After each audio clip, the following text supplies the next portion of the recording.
सर्वेभ्यो नमः। देववाणी संस्कृतम ई गुरुकुलम प्रति भवताम भवतीनां च हार्दम स्वागतम। आइए मित्रों, आज हम वैयाकरण सिद्धांत कौमुदी की कक्षा कारक प्रकरण की कक्षा 32 को पढ़ेंगे। अभी तक हमने आपको 31 कक्षाएं पढ़ा दी हैं और जो भी महान भाव वैयाकरण सिद्धांत कौमुदी के संपूर्ण कारक प्रकरण को पढ़ना चाहते हैं, उन सभी से विनम्र निवेदन किया जाता है कि वे सभी पाठक जिज्ञासु महान भाव देववाणी संस्कृतम ऐप को प्ले स्टोर से डाउनलोड करके इस व्हाट्सएप नंबर पर संपर्क करके इस संपूर्ण कारक प्रकरण को पढ़ें। चलिए मित्रों, आगे की जो कक्षा है आज हमारी, उसको पढ़ना आरंभ करते हैं। गत कक्षा में मैंने आपको यहां तक पढ़ा दिया था, भूवाह प्राभावाह, यहां तक मैंने ये पूरा ये सूत्र आपका कंप्लीट कर दिया था मित्रों।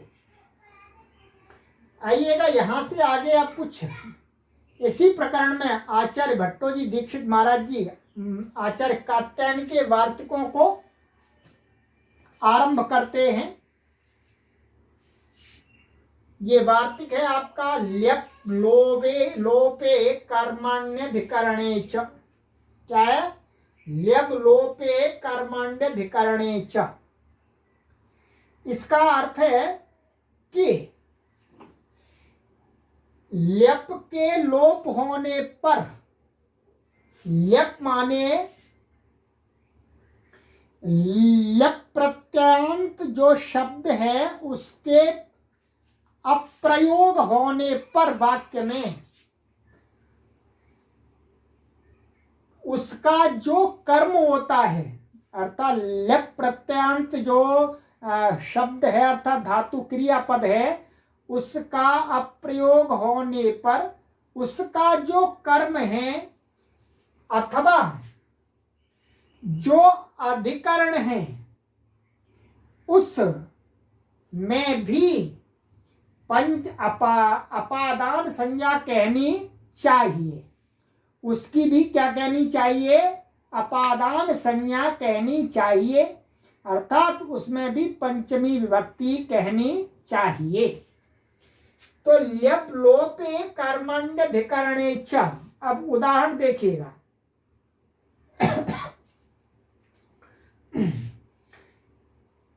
प्रासादात् प्रेक्षते, आसनात् प्रेक्षते।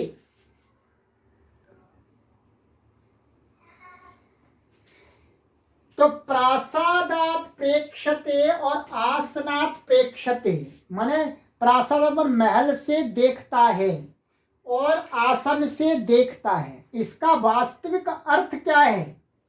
इसका वास्तविक अर्थ है प्रासादम आरुह्य प्रेक्षते अथवा आसने उपविश्य प्रेक्षते इत्यर्थ। माने इसका पूरा वाक्य का अर्थ है कि महल को चढ़ कर के देखता है। तो इसमें प्रासादम आरुह्य प्रेक्षते, इसका वास्तविक अर्थ ही है। ठीक है, तो क्या है? आरुह्य, ये क्या है? ल्यप प्रत्यंत शब्द है और इसका कर्म क्या है? प्रासाद।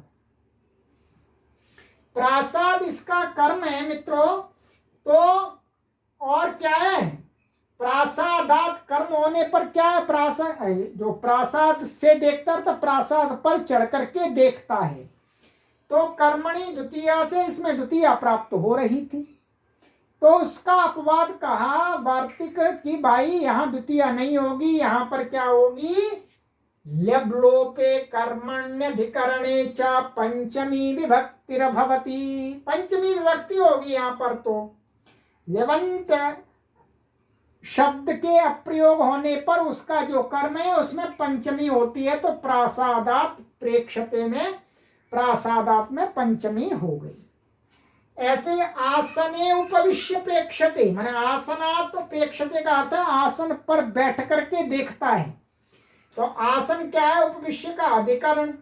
तो अधिकरण में कौन सी विभक्ति प्राप्त हो रही थी? सप्तमी। तो सप्तमी नहीं होती, कहा आसान, आसनात्म पंचमी यहां तो होगी, क्योंकि यहां पर इस लेवंत का प्रयोग नहीं। जब इसका प्रयोग कर देंगे तो सप्तमी हो जाएगी, और इसका प्रयोग हटा देंगे तो क्या है? फिर पंचमी होगी। ठीक है, चलिएगा। और कहते हैं श्वशुराजिह्रेति, माने अपने ससुर से लज्जा करता है, मोटा सा इसका अर्थ है। पर इसका वास्तविक अर्थ क्या है? श्वशुरम वीक्ष्य जिह्रेति, माने ससुर को देख कर के लज्जा को प्राप्त होता है, लज्जा करता है। ससुर को देखता है तो नीचे कर लेता है सिर। तो यहां पर क्या है? वीक्ष, ये लेवंत का अप्रयोग है, तो इसका कर्म क्या है? श्वशुर। तो श्वशुर में क्या हो जाएगी? पंचमी विभक्ति। राइट, चलिएगा बॉस, ये ध्यान रखिएगा, ऐसे प्रयोग बहुत आते हैं। अब आगे कहते हैं गम्यमानापि क्रिया कारक विभक्ति नाम निमित्तम। ये पहले भी आपको मैंने पढ़ाया कि गम्यमानापि क्रिया कारक प्रयोजिका भवति। उसी प्रकार का ये भी वाक्य है कि वह कारक, और गम्यमानापि क्रिया माने गम्यमान माने वहां पर अप्रयुक्त हुई क्रिया, परंतु उसका अर्थ है। तो अर्थ को, मैं अर्थ प्रदर्शित करती हुई अप्रयुक्त क्रिया जो होती है वह भी कारक की विभक्ति में निमित्त बन जाती है। तो कहते हैं जैसे कस्मात् त्वम, ऐसा कस्मात् डबलता है, कस्मात् त्वम, कस्मात् त्वम आगच्छसि, माने तुम कहां से आ रहे हो। यहां पर क्या है? क्रिया नहीं है, इतना कहा कस्मात् त्वम, कस्मात् त्वम आगच्छसि, माने कहां से तुम आ रहे हो, ये अर्थ है। अथवा कस्मात् त्वम आगतो असि, कहां से तुम आए हो। तो जो आना क्रिया है उसको कहने वाला कोई यहाँ क्रिया पद नहीं है, परंतु उसका यहाँ पर अर्थ गम्यमान है।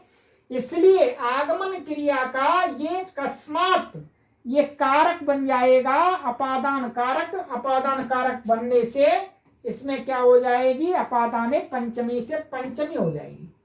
तो किसी ने पूछा कस्मात् तुम कहां से आए हो, तो उत्तर क्या मिलता है? जहां से अर्थ यहाँ नद्याः, नदी से आया हूं। तो अब नद्याः यहां पर भी क्रिया नहीं है, यहां पर भी क्रिया नहीं है, परंतु नदी से आया हूं ये अर्थ प्रतीत हो रहा है।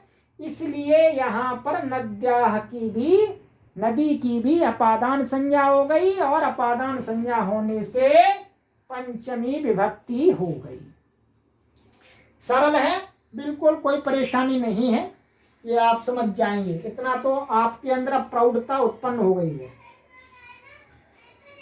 आगे कहते हैं यतश्चाध्वकाल निमानम ततः पंचमी, ये वार्तिक है सभी। ये यतः, ये क्या है? तृतीय अर्थ में तसिल प्रत्यय है, ठीक है, तसी प्रत्यय है।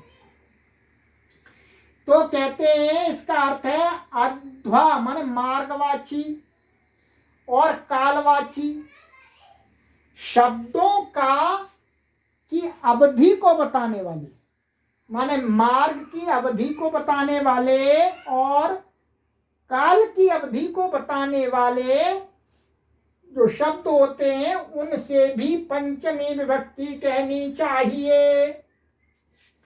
जैसे आइएगा,